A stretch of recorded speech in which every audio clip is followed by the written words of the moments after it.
Everyone, this week we're looking at Jesus' greatest sign in John 11. A certain man, Lazarus, was sick. He was from Bethany, the village of Mary and her sister Martha. So the sisters sent word to Jesus saying, "Lord, the one whom you love is sick." When he heard this, Jesus said, "This sickness doesn't end in death. It's for the glory of God, so that God's Son can be glorified through it." Jesus loved Martha, her sister, and Lazarus. But when he heard that Lazarus was ill, he stayed where he was. After 2 days, he said to his disciples, "Let's return to Judea again." The disciples replied, "Rabbi, the Jewish opposition wants to stone you. You want to go back?"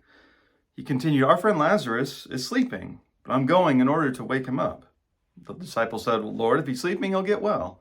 And Jesus told them plainly, "Lazarus has died.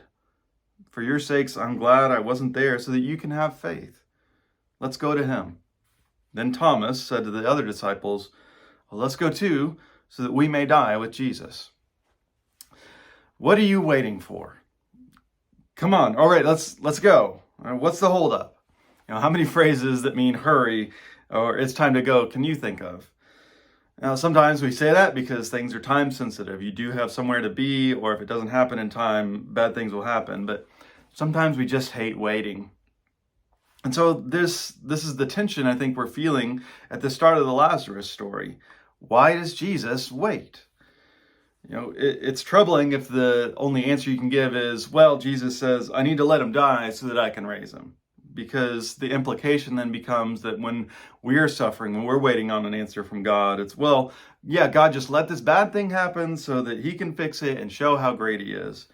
I have found in my experience that kind of simplistic application is generally unhelpful. And we'll get to this more tomorrow when we hear Martha's complaint to Jesus about this. We just have to acknowledge that there's mystery in why we sometimes have to wait on God. It's especially difficult, though, when it is something time sensitive, like healing, that if it doesn't come in time, well, it seems too late. There's a lot of mystery here, even in how you translate or read what Jesus says, like in verse 4. This sickness doesn't something to death. I mean, literally, it's just like doesn't to death. You could say it doesn't lead to death, but I mean, Lazarus dies, so that doesn't feel like it's totally accurate. But you can also read it as it doesn't end in death, because yeah, Lazarus dies, but it's not the end. It's the death that we think we're going to experience if we have to wait. Is that the end for us too? All I know is that mystery and impatience don't really go together. Is that what's behind your frustration with waiting? Maybe it is, maybe it's not.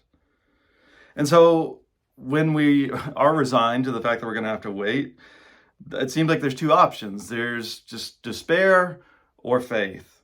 And I think you can read either in the final statement here from Thomas, right? Well, let's go so that we can die with Jesus.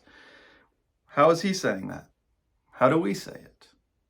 I'm not really trying to resolve this today. Instead, these tensions need to be named, and we'll continue to think about them as we go through this pivotal story. But I think what matters is Thomas's final statement, that it's with Jesus, whatever comes. Being with Jesus doesn't fix all of our problems. It doesn't give healing to all of our loved ones. It doesn't give us all the certainty and answers that we might want. But if we're with him, we're not waiting alone.